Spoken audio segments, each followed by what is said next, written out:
Heavy Metal 101. John, can you feel the tingle of electricity in the air? We are returned like Lazarus risen from the grave. Delirious joy. That's what I feel. How you doing? Oh, you know? Look, Eric, it's hotter than balls out here. Very hot. It's hard for me to summon energy, but we have iced coffee, and we're talking about music that I didn't hate. Yes! I mean, it's really starting off on an auspicious note. We're in kind of a dark room. Do you want me to turn a light on? I can turn a light on. It's creepy. A lot of glare. Yeah. You know, we got the summer outside. Inside here, it's like a crisp autumn night. Anyway, over the course of this summer, I've already had ever so much fun in the sun, and now am more than ready to revel in a bit of the pitch black darkness of unhallowed forever night. Or at least to talk about some goddamn Iron Maiden. How exciting of a topic is this? I mean, it feels as though we are finally now in heavy metal territory, discussing Iron Maiden. The ambiguity is finally shed. This is balls out heavy metal music. Would you agree? I liked it a lot more before you described it as balls out, but yeah, sure. So you're saying there won't be any balls out? I would prefer it if you keep all the balls in. That's probably for the best. Duration of this recording. So a quick shout out to our good buddy Uzman. Won't Uzman be ever so pleased that we have finally gotten to Iron Maiden after all his bitching and moaning? Yeah, I don't think he listens to this, but yeah, he'll be thrilled.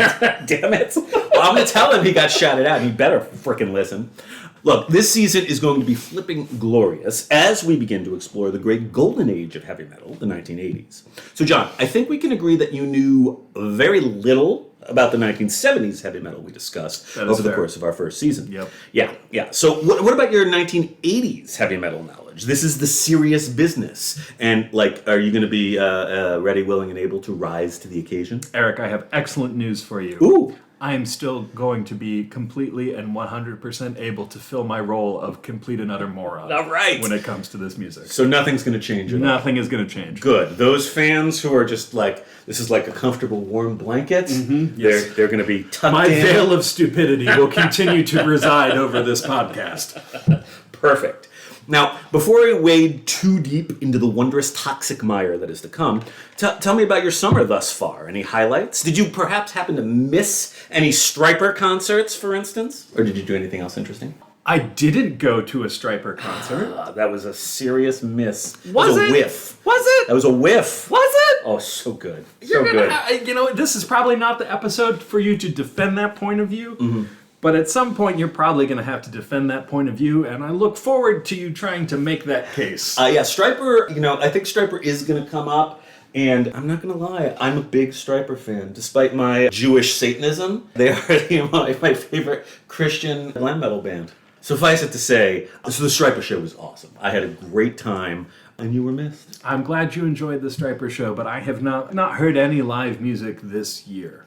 Really? Yeah. Oh, that's sad. As is a recurring theme, I don't actually like music. That's true. Okay, well, other than that, any other interesting things this summer? I mean, I got to go back to my native homeland of Alaska, which and this is beautiful. This is the good time to go. This was the good time, yeah. I got 10 straight days of sunny, clear skies and 60, 70 degrees. It was delightful. Did you eat salmon? Of course I did. Oh, that's so nice. Yep. Well, aside from the fact that I got to see Stryper live for the very first time earlier this summer, I've also done a ton of heavy metal reading, listening, writing, thinking, and have basically reached a transcendent state of satanic enlightenment. I was wondering if you can tell. Is that Is that what this is? Yeah. I just assumed you were sunburned. So I am indeed glowing with a dark light, is what you're telling me. It's red. Okay. So probably a little bit of both. That sounds satanic. Nice. As we get set to begin our epic and sordid journey through the early history of the great Iron Maiden, I could think of no better place to start than a chilly, fog-bound London, England in January of 1980, with 5 lads gathered at Kingsway Studio working to record an eponymous debut album that would play an integral role in launching the coming of a new wave of British heavy metal, a Nawabum of sorts, which was soon to overwhelm not simply the British Isles, but our entire god-forsaken planet. But wait! This is all way too damn late into the story to begin. So what we're actually going to do is we're going to back up a few years before we can get back here to London of 1980. So John, could you make some rewind noises with your mouth? Okay. It's really, yeah, I get it. You know what it is? Yeah, it's the Wayne's World thing. Fuck you. Yeah. And we're probably going to get sued now for your fucking Wayne's World noises. We should be so lucky that anyone to have anything to do with those movies listens to this podcast. Mike Myers is a big fan. More of a Dana Carvey fan myself. Yeah, I respect that. Anywho, our story actually is going to begin 9 years earlier. Fucking 71? 9 years! You told me we were in the 80s. I know! Sorry. You're the one who did the powerful rewind noises. You got us 9 years in the past, where we begin with the lowliest of all the instruments. Our story begins with a bass guitar. I take umbrage to that statement. The drums are clearly the lowliest of all instruments. It was a pun! It was a pun, John! God damn it. My beautiful, mellifluous writing style is just totally lost on you, isn't it? I can't read. That's why I read aloud to you. Yeah. So, the heart and soul of Iron Maiden is, and always has been, bassist and principal songwriter Steve Harris. Harris acquired his first bass in the year 1971 at the age of 15. Apparently, and this will interest you, he really wanted to learn the drums but didn't have sufficient floor space. So he decided that bass would be the next best thing.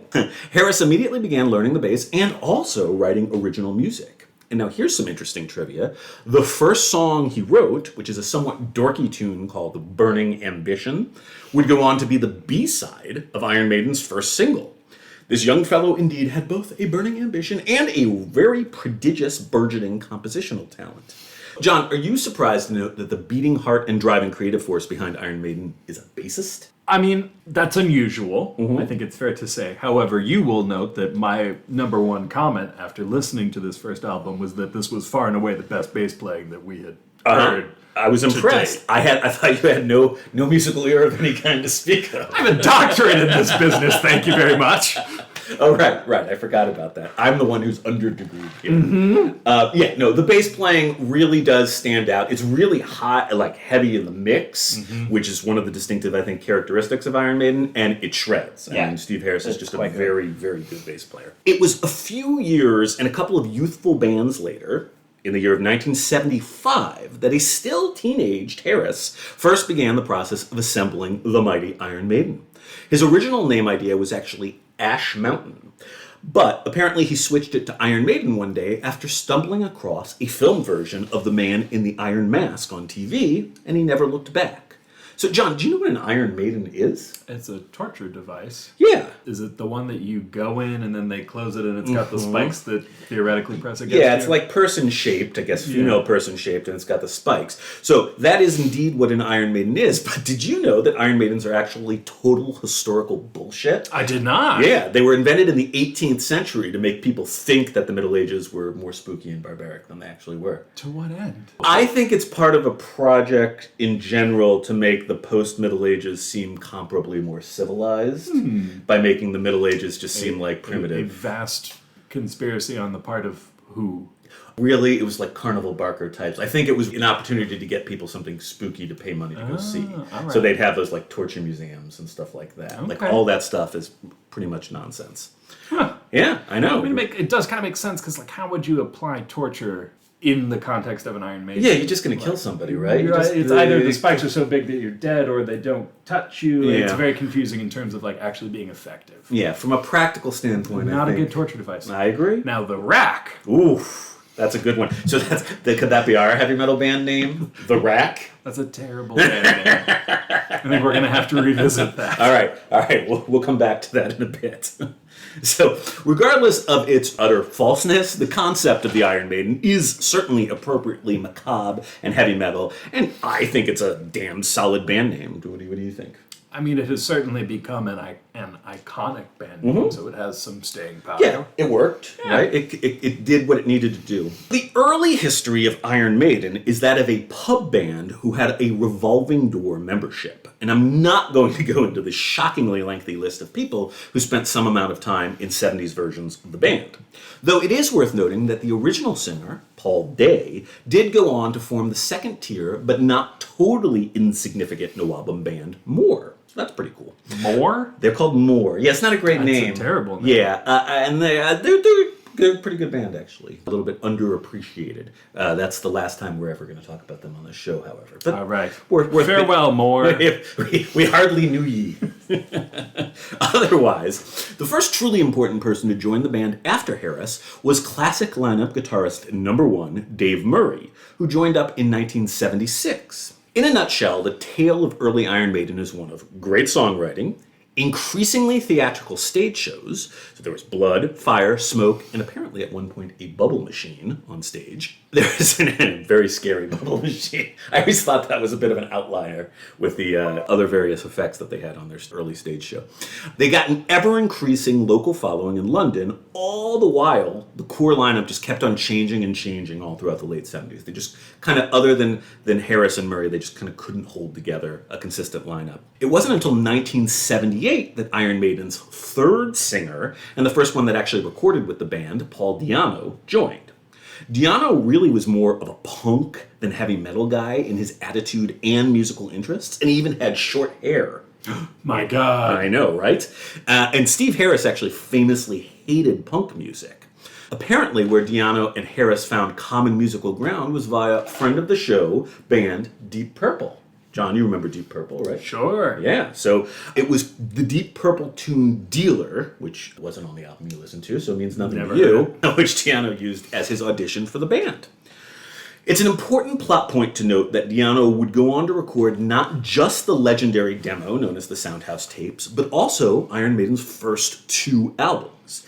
In fact, much though I adore the mighty air raid siren that is Bruce Dickinson's voice, today will be mostly Dickinson-free as we focus on the early Di'Anno era. John, are you sad to note that Bruce Dickinson will not be much of a further part of today's Maiden discussion? I am sad to hear that I don't get any Dickinson today, but I look forward to future visits from Dickinson. I'm really uncomfortable with all of this. That was balls out, John. I'm sorry. Anyhow, Di'Anno is important because in the late 70s, punk-suffused London, in which Maiden came up, the burly, short-haired, gruff-voiced Di'Anno really helped Maiden to cross over and to meld elements of punk's raw energy into their progressive metal style in a way that proved remarkably endearing. Di'Anno may not be the greatest singer of all time, but he was most definitely the right man for those times. The next big timeline blip appears on New Year's Eve of 1978, when that week's version of Iron Maiden went into Spaceward Studios in Cambridge at a steeply discounted holiday rate and recorded 4 songs: Prowler, Invasion, Strange World, and Iron Maiden. You know 3 of those songs. I do. Yeah. They made this demo recording really just to assist themselves in securing gigs, but it also eventually helped to bring the band to the attention of their future manager, Rod Smallwood, who was integral in getting the band signed to EMI by the end of 1979. Meanwhile, on November 9th, 1979, so we're about a year later, the band publicly self-released a 3-song version of the demo. They actually cut out Strange World from this release, pressing just 5,000 copies that sold out pretty much instantly. This album is now a ridiculously hot commodity amongst vinyl collectors, and it was intended as a kindly gesture to their local fans, and they titled it The Soundhouse Tapes. Any self-respecting Maiden fan should be sure to acquaint themselves with these raw, charming recordings, which are available on YouTube. All of this, at long last, brings us back where we started, that studio in chilly, fog-bound London in January of 1980. Do you know that it was foggy, or are you just assuming it was foggy? It's fucking London Yeah. in January. Mm-hmm. All right, I'm totally guessing. It was probably a beautiful sunny day. Yeah. Unseasonably warm. Mm-hmm. It's entirely possible. So no, the answer is I have no idea. All right. I don't know if it was chilly or fog-bound. I do know it was London. All right. John, before we discuss the debut album and a couple other related recordings, tell me, what do you bring to the table? What did you know about Iron Maiden before we began today's delightful journey? Run to the hills. That's it? That's it. That's the only one? That was the extent of my knowledge. What, did you like it? Sure. It's a good song. Yeah. A little weird, narratively, but... Yeah, it's, from a 2022 point of view, it's probably not the best song ever. I mean, it shows empathy. They just change perspectives. It's a pretty dramatic songwriting process. Sure. Yeah. It's a great song. Great song. I mean, I liked it. Yeah. And that, of course, just hearing that, you get a sense of the difference between Bruce Dickinson's huge voice versus Paul Di'Anno's rough and tumble voice. Yeah. Well, how about now? What do you know after listening to that magnificent first album? What impressions has all of this made on your delicate sensibilities? Well, like I said, phenomenal bass playing. Right. Good. And one of the things that stood out to me about this album in particular, having listened to the entire album, was its construction and it being a well-balanced album that wasn't just pedal to the metal 100% of the time, but there were actually successful ebbs and flows and contrasts of musical sounds in a way that isn't always the case for the music that you've shown me. Yeah, I think that's fair. I mean, I think Iron Maiden learned a lot from Black Sabbath and Judas Priest in those respects. Like, those were the bands that really, the light and shade kind of concept. And yeah, there's definitely quite a bit of that. It is a well-balanced album. Yeah. It's very nicely put together, especially considering it's a debut and, like, as we'll learn, kind of like sort of chaotically produced. Okay. Let's get into this all for serious. We're going to up the irons, folks. First off, let's have our very first assigned listening of the season. This is a new idea. Are you ready for this? Sure. Okay, we're changing our paradigm a tiny bit here. Because John and I are nerds and aren't comfortable illegally... Excuse me? Yes, you're a nerd. Yes. You don't think you're a nerd? I don't know. Yeah, I think... Wow, are you going to have to do some soul searching after this? No, I don't care. Well, would you agree that neither of us are comfortable illegally playing music to which we don't have the rights? Yeah. Yeah. Okay, good. This season, I'm going to occasionally present you, the listener, with, quote, assigned listening. This will be available through links in the show notes. The listener can either choose to pause the show and check out the assigned listening in real time, or you can just go back and give things a listen whenever you damn well please. Okay, the first assigned listening track is track number 1 from the eponymous Iron Maiden debut, Prowler. This will get all of us into the perfect headspace to discuss this song and this album. I'll offer a few things to listen for, and then I advise hitting pause, clicking the link in the show notes, giving the track a listen, and then coming back for the rest of the discussion. That's what John and I are going to do. Okay, first, a few things to listen for, both in this song and just more generally in early Iron Maiden. Number 1, dueling lead guitars. This song has an incredible dual guitar opening, and twin lead guitar harmonizing and trading solos is something very prominent throughout Maiden's career. Number 2, an incredible rhythm section, and particularly, as John mentioned, virtuosic bass lines prominent in the mix. Steve Harris leads this band, and his bass playing is second to none. The churning, busy sound of Harris's bass is one of Maiden's most important trademarks, although the drumming is pretty amazing as well. Basically, anywhere you choose to musically focus your attention, you're going to find some really interesting, wonderful things happening. And then, number 3, that gruff punk energy of Paul Di'Anno's rather unpolished vocals. These are very different from what one hears in later Iron Maiden, but they're pretty awesome, and I think Di'Anno perfectly complements the sound of early Iron Maiden. All right, John, cue up the music!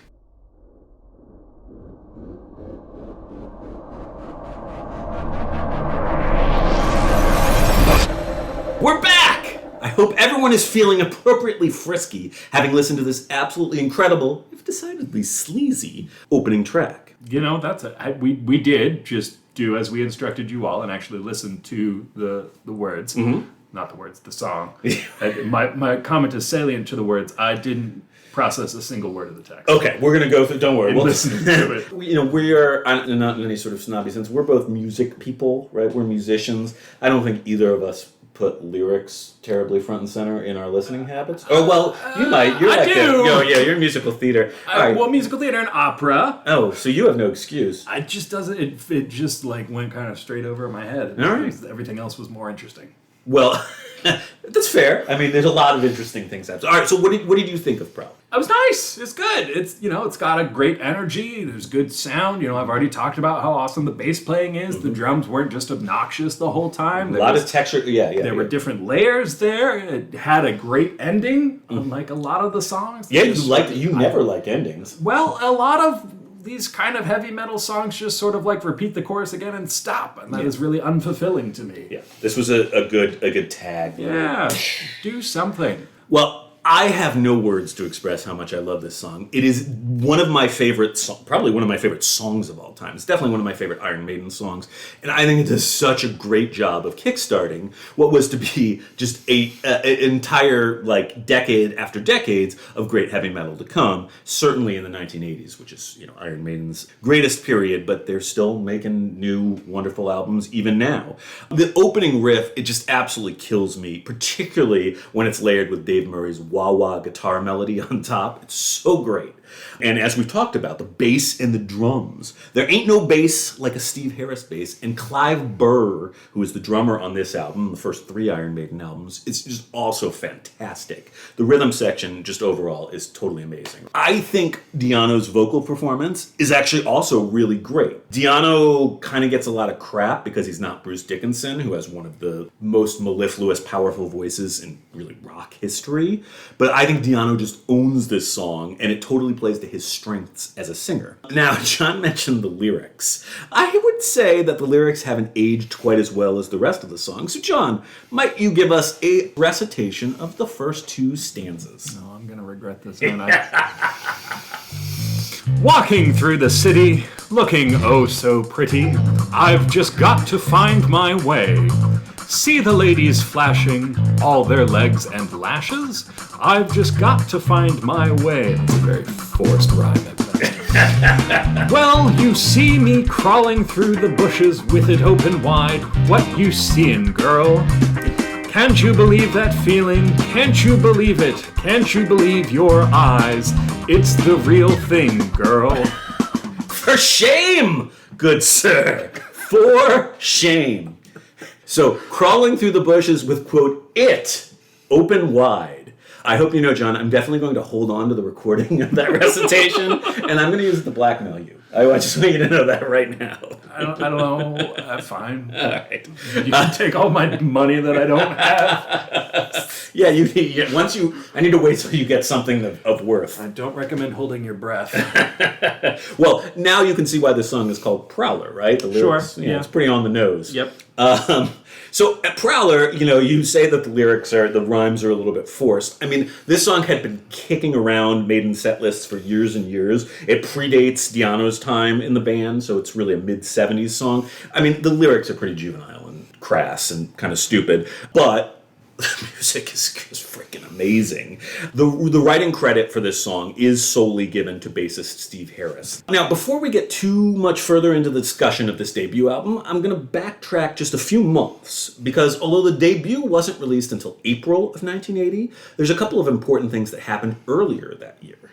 Okay, so first off, on February 8th, 1980, Iron Maiden released the first single from this still forthcoming debut album. This was the song Running Free. As this was much of the world's first taste of Iron Maiden, I think this song also merits a listening assignment.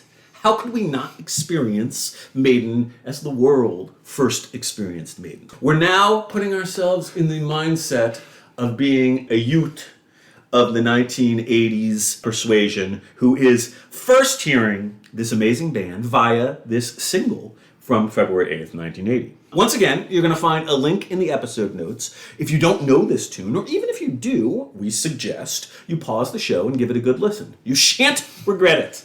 John, get out my way, and let's listen to some Maiden madness. Go!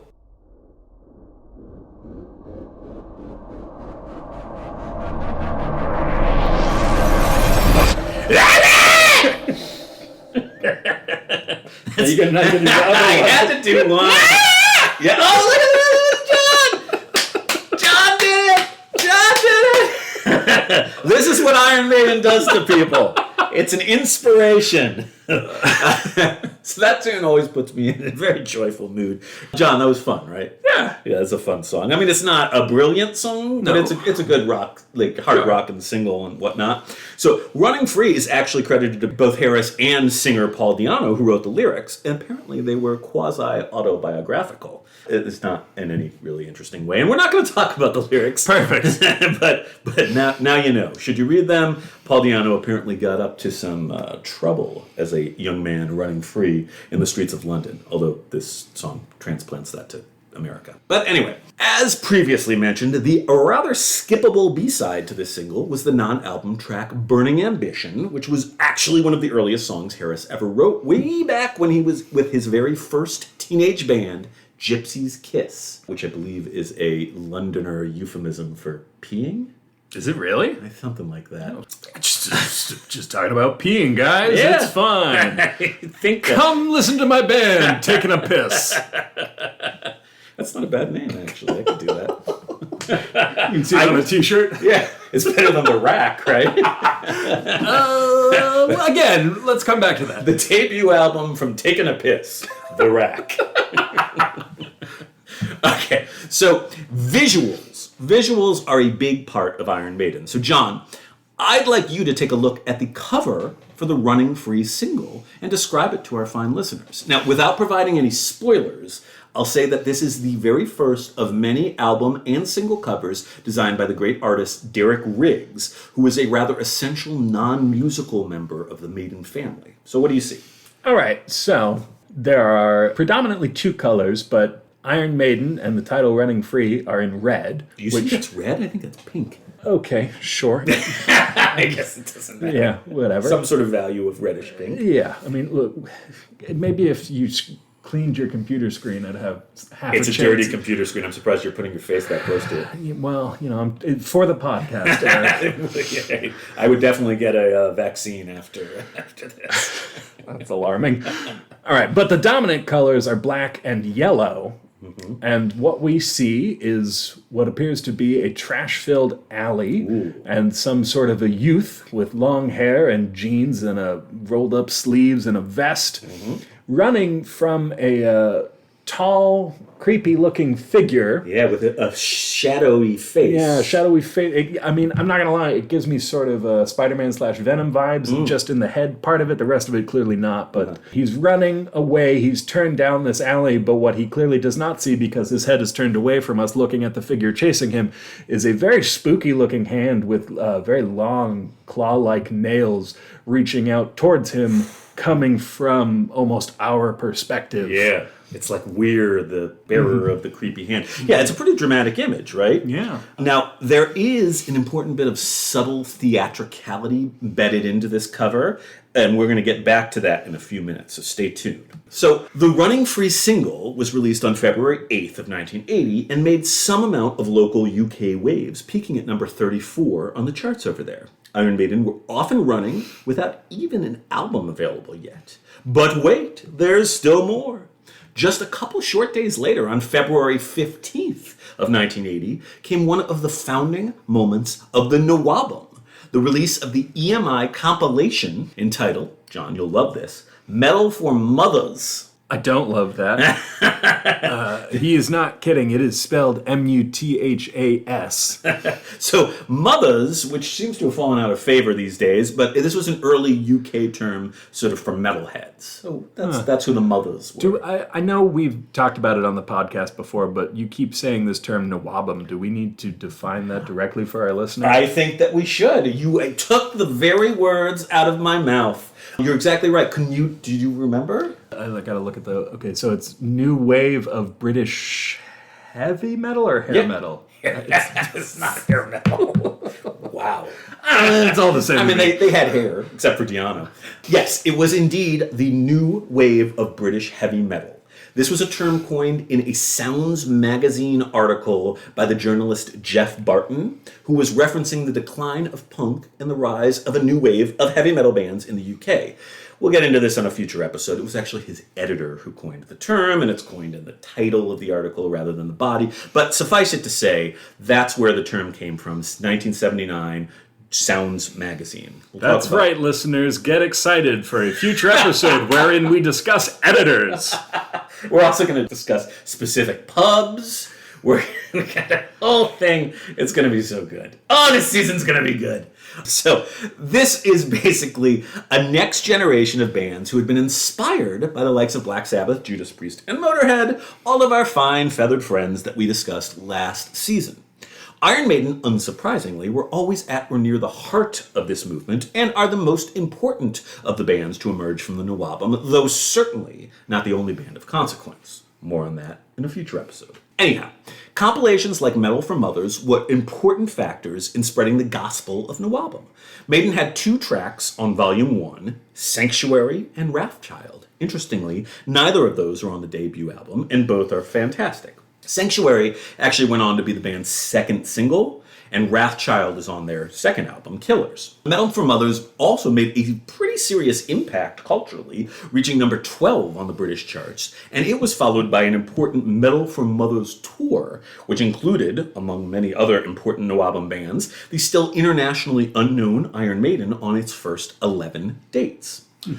For interested parties, Metal from Mothers Volume 1 is available on olden YouTube, and it is certainly worth a listen. Aside from Maiden, most of the bands on it are actually pretty obscure today, but there are a few other significant Nawabum contributors on the compilation, including Praying Mantis, Angel Witch, and Samson.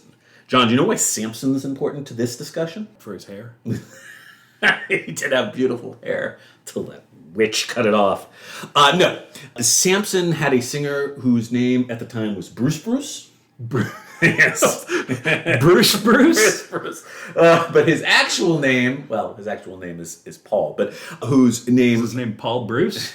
He's like, this is stupid. I'm Bruce now. I don't know what the hell he was thinking. Suffice it to say, we now know that fellow as Bruce Dickinson. So Bruce Dickinson was actually in Samson before he was in Iron Maiden. Bruce Dickinson was the singer of Samson from 1979 to 1981. Was he Paul Dickinson and then... His birth name is Paul Bruce Dickinson. Oh. Yeah, Paul Bruce Dickinson. So he was like, screw Paul, I'm Bruce. I think it was a fail. I love Bruce Dickinson. I just think that was a dark time. I also really dislike Samson, so it was a tough time for Bruce, is what it was. But he really found himself when he finally shed the second Bruce. It became the Dickinson. Unless you're in Australia, that's one too many Bruces. All right. So, the Nawabum was off and running, and we will return to that glorious moment in time just a few episodes hence. But, John, are you okay if we put a pin in the Nawabum for now? Sure. Can we stop talking about Bruce for a bit? I'll do my best. All right. If you need to get something out, you just let me know. All right. Let's finally get serious about talking specifically about the wondrous debut album from our beloved Iron Maiden. So first, just a few fast facts. The eponymous debut album of Iron Maiden was recorded in January of 1980 at Kingsway Studio in London and was kind of sort of produced by Will Malone. Do you remember that name? No. Okay, so Will Malone is someone who fans of our podcast with more attention span than John might recall as the arranger who did all the orchestral and choir materials from the later 1970s Black Sabbath albums. That was his sort of claim to fame. Will Malone was the guy who did all the orchestrations on those more proggy later Black Sabbath albums. Father of Post, right? Possibly. So would you call him pre-Malone? Ladies and gentlemen, good night. So, as his story goes, Malone actually was totally disinterested in the project. Apparently, he literally sat there like smoking a pipe and reading a newspaper the entire time. Sounds awesome. Yes. So he essentially left the band to self-produce their debut album. The recording took 13 days. It was actually released on April 14th, 1980. Now, to be clear, the lineup in total for this first album was as follows. Paul Di'Anno, vocals. Dave Murray, lead guitar. Now, we haven't mentioned him yet. Dennis Stratton, lead guitar and backing vocals. Steve Harris, of course, bass and backing vocals. And Clive Burr, drums. A couple of important things to be noted about this lineup. Only 2 of these dudes, Harris and Murray, really represent what we generally think of as the classic Iron Maiden lineup. Paul Di'Anno, as previously mentioned, is not Bruce Dickinson. Di'Anno or Bruce. I mean, he's probably more Bruce than Bruce Dickinson. But Di'Anno recorded on all of Maiden's demos and on their first 2 studio albums, but was, depending on who you talk to, kicked out of the band for being a complete drug-addled mess in late 1981. Now, for the record, I really like Di'Anno in Iron Maiden, and while he is no Bruce Dickinson, his contributions and unique voice and energy are really crucial to the early history of the band. This was Dennis Stratton's only album with Maiden. He was actually in the band for less than a year in total and was replaced by classic lineup co-lead guitarist Adrian Smith in October of 1980. Clive Burr, rest in peace, drummed on the first 3 Maiden albums, but was replaced by the classic lineup drummer, the delightfully named Nico McBrain, in 1982. Now, Nico's real name is actually Michael Henry McBrain. Oh, I have a fun fact for you. Nico McBrain actually attended the same extremely conservative South Florida church as my father-in-law. So I have a personal connection with Nico McBrain. Huh. I assume we will come to discuss how someone who apparently grew up in South Florida ended up in this band. No, so Nico grew up in England and relocated in his old age, like everyone does. Retired to Florida. Yeah, although he's still drumming for Iron Maiden today. But yes, basically retired. Okay, let's now take a look at Derek Riggs' iconic cover design. John, buddy, what do you see? Okay, again, now is this pink? Or is No, this is red. This is okay, good, yes. So, I think that the single cover was pink. This is definitely red. All right, so Iron Maiden is in red. Again, prominent yellow and black. Yeah, now same there color are some scheme, more right? colors. Yeah. Again, front and center, we see a sort of, I guess you'd call it a zombie-like figure. Yeah. Similar hairstyling as to the creepy thing in the first Yes, good. cover. And what the hell is happening over here on the left? It just seems to be like a... Is that a street light? Yeah, it's like a street light. I think it's a real spot in London. I think you can actually see it to this day. It's trash like a trash bin to it? Yeah, it's just like a real... So we've got like sort of reality and zombie, scary figure with like big hair and all No that. Iron Maidens, though. No, not an Iron Maiden to be seen. Yeah, that's a good point. No, but we do have the first definitive appearance of the iconic Iron Maiden mascot, Eddie, who is sometimes known as Eddie the Head. So Eddie is a seriously important part of Iron Maiden lore. But this actually isn't, as John picked up on, quite the first time we've seen him. So there was that shadowy figure in the background on the Running Free cover. Let me remind you of that. Yeah. See? See that guy? Yeah. And now, ta-da! Yeah, I would definitely buy those as the same Isn't that thing. so? We got some pretty interesting with the color scheme and the all that. We got really interesting visual continuity going on here, which is one of the 6 million things that make Iron Maiden such a smart, interesting, fun band to follow, because you can collect all these like single covers and there's almost like a narrative quality to a lot of it. Eddie was created by the great artist Derek Riggs, who I mentioned previously, who designed all of the classic 80s Iron Maiden album and single covers. Eddie has shown up in one form or another on every one of their albums. The original version of a sort of proto-Eddie was actually a papier-mâché stage prop created by band friend Dave Lights Beasley, which was ever further integrated into Maiden's stage backdrops, first spewing blood and later belching out red smoke during their early shows. Maiden stage shows and incorporation of Eddie has gotten a wee bit more sophisticated since then, but we will chat more about that on a future Iron Maiden episode. Anyway, so the track list on the debut is as follows. We got Prowler, which we've already had the pleasure of hearing and discussing. It is quite possibly my favorite Iron Maiden song. Track 2 is Remember Tomorrow, which is an exceptionally good heavy metal ballad type deal, sort of in the Stairway to Heaven tradition, with a massive build, tempo change, and shredding guitar. Ooh, and a fun fact, Remember Tomorrow is the song that Bruce Dickinson, Bruce, would eventually be asked to sing as his audition to replace Di'Anno. Yeah. Next is Running Free, which we also discussed, the first single and the only one actually from the album. And then side 1 closes with the first in what will prove to be a long line of Harris-penned literary-inspired epic, the 7-minute Phantom of the Opera, based on the Gaston Leroux novel of the same name, which I'm guessing you haven't read. No, I can't read. We've already discussed that. It's not a great book. It's okay. Now, for the record, Iron Maiden's version is a whole big bunch cooler than Andrew Lloyd Webber's version. Would you agree with that? That is undoubtedly accurate, as everything that Andrew Lloyd Webber has ever written is complete and utter garbage. Woo! Yeah. Wow. Yeah. Well, I Fight me. Agree to disagree, but I'm certainly not going to spend any of my limited credibility with you prolonged defense of Andrew Lloyd Webber. It's a good choice. Yeah. This song is a mega Maiden classic, and while I think everyone needs to listen to this entire album, I want to particularly advocate for people checking out this track, as it's probably the most Iron Maiden song on the debut. Did you dig on Fan of the Opera? That's the really long, proggy one. Yeah, and I'm encouraged to hear that this is the most Iron Maiden song on this, because I did actually like this one. And it wasn't, you mentioned it's 7 minutes long, but it's not just long and kind of mindless like a lot of the music you made me listen to so far has been. But this really had some nice trajectory and musical composition to it. Yeah, it's a really, especially considering what a young band they were at the time, it's a pretty beautifully put together, 7-minute track. Yeah, and they do a lot of that sort of thing. They're very good at that kind of thing.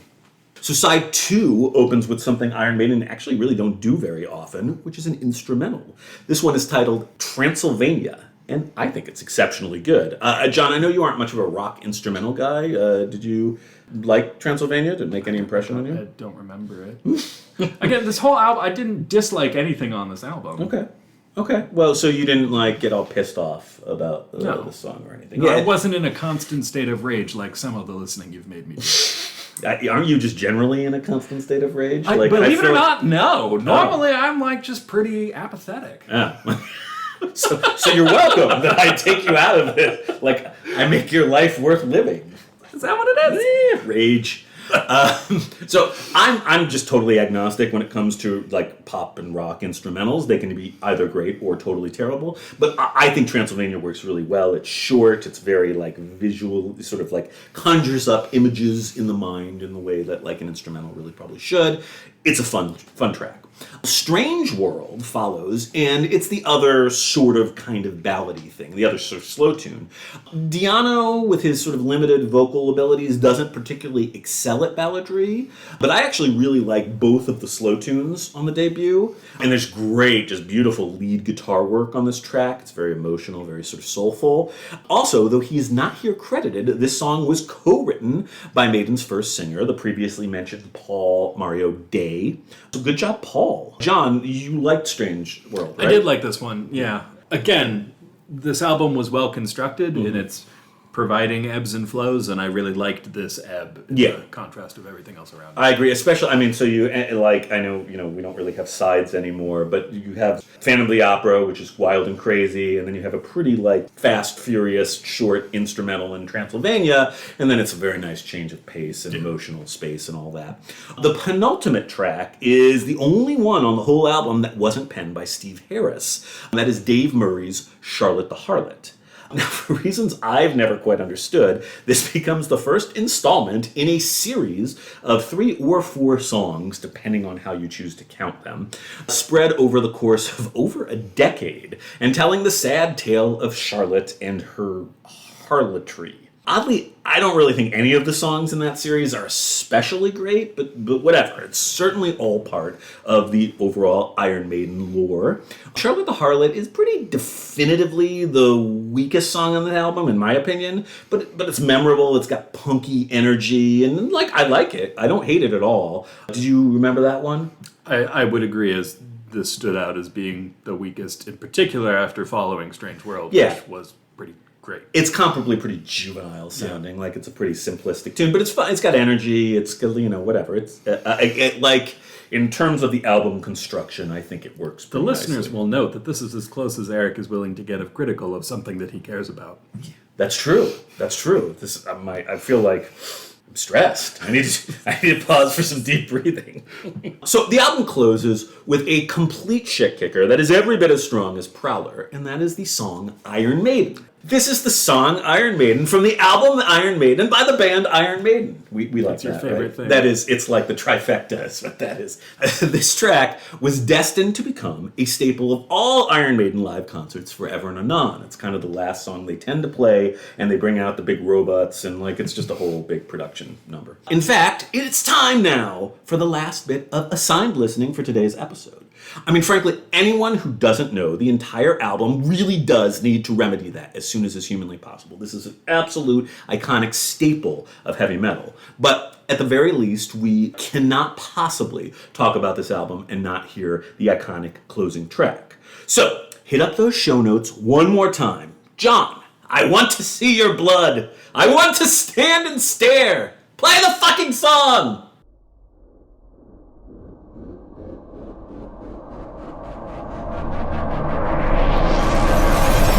Oh, goddamn, that's a fine closer.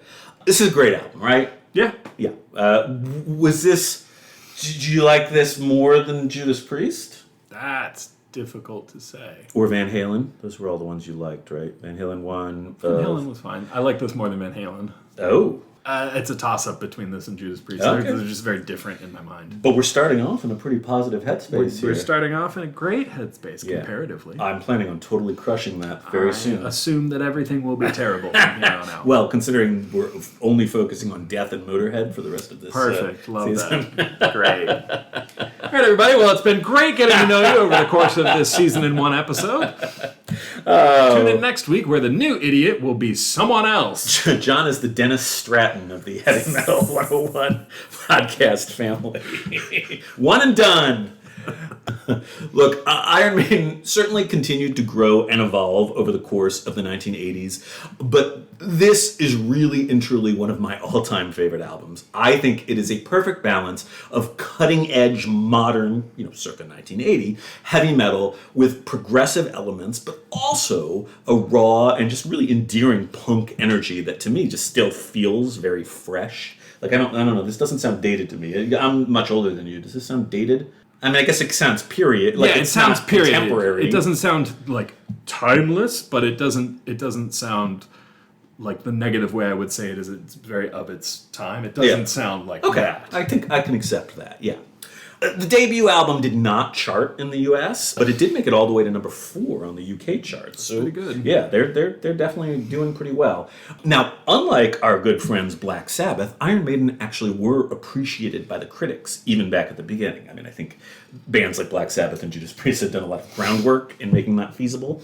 In Sounds magazine, that aforementioned Nawabum Queener, Jeff Barton, he wrote of the first Iron Maiden album that it was, quote, heavy metal for the 1980s. Its blinding speed and rampant ferocity making more plastic heavy metal tracks from the 60s and 70s sound sloth-like and funeral dirgy by comparison. I have a hard time contextualizing that just because I don't have the knowledge that you have of like what they would have been listening to prior to. Right. But having listened to everything that we have listened to, that's surprising to hear. Because it's not like it's slow, but it's not like Death, right? Where it's just like, here, let me smash your head against a wall for 7 minutes. I mean, to me, I think the real obvious point of comparison here is like Black Sabbath to Iron Maiden. Iron Maiden, I think, in many respects, is to the 1980s what Black Sabbath was to the 1970s, as sort of the premier band that sort of established, at very least in traditional heavy metal,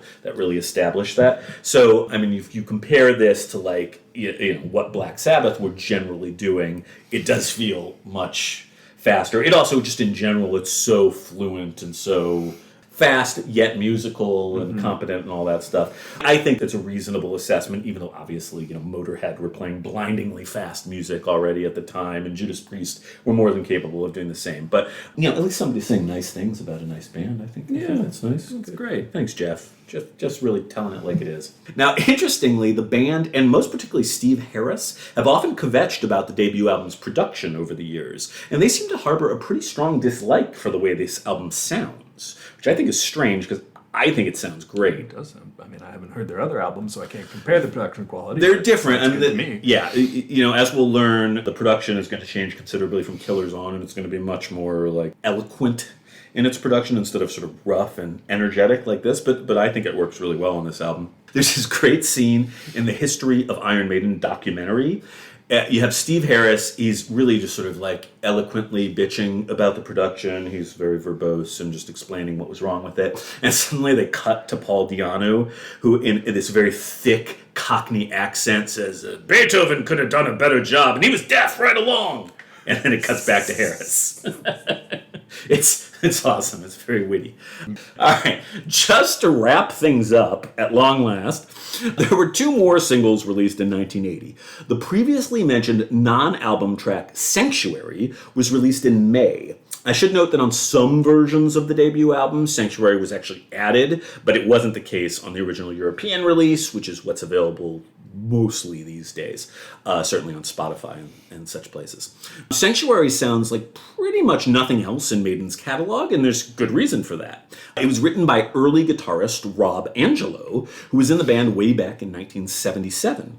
The single has a great, rather controversial cover that features Eddie knifing British Prime Minister Margaret Thatcher to death in an alley. Yikes. I know, it's pretty crazy. I mean, it's rendered in the same style as those other things. It's not hyper-realistic, but it's pretty intense. And Sanctuary is definitely, it's Maiden at their very most punk rock. It's a very punk-sounding, fun song. Not my favorite of their songs, but it's fun. And last but not least, there is the very strange final single, Aberration, that was Women in Uniform, which was another non-album cover of a tune originally by an Australian band called Skyhooks. The song is actually pretty stupid, but the cover is fun. It features Eddie walking down the street. He's got like a pretty girl on either arm, and in the alley, sort of in the corner, he's being stalked by a back-from-the-dead Margaret Thatcher, who's carrying a machine gun, and considering the title, this isn't terribly surprising, she's wearing a uniform. Huh. Yeah, it's fun. So two fun facts about Women in Uniform. First off, they actually made their first music video for this song, which is sort of weird and audacious because MTV wasn't around yet. I was going to say, were music videos a popular thing to do at this point in time? Yeah, people did these like short-form videos as a promo thing before MTV. How did those get released to the public? They'd show them on like TV shows that would air videos prior to MTV. MTV comes out, for reference, and I think it's August of 1981, so we're pretty close. But Women in Uniform is pre-MTV, but this is not a totally unusual practice. The video is, of course, as you can imagine from that time, really stupid. Yeah. But it's fun. Second, I have a fact that is tailor-made for you. Are you ready? Me? Yeah, it's a John fact. I can't wait. You're gonna like this. Apparently, these are the kind of things I look up just for you. Women in Uniform is one of only 5 songs over the entire course of Iron Maiden's career that uses a fade out. Oh. Yeah. Huh. Only 5 songs.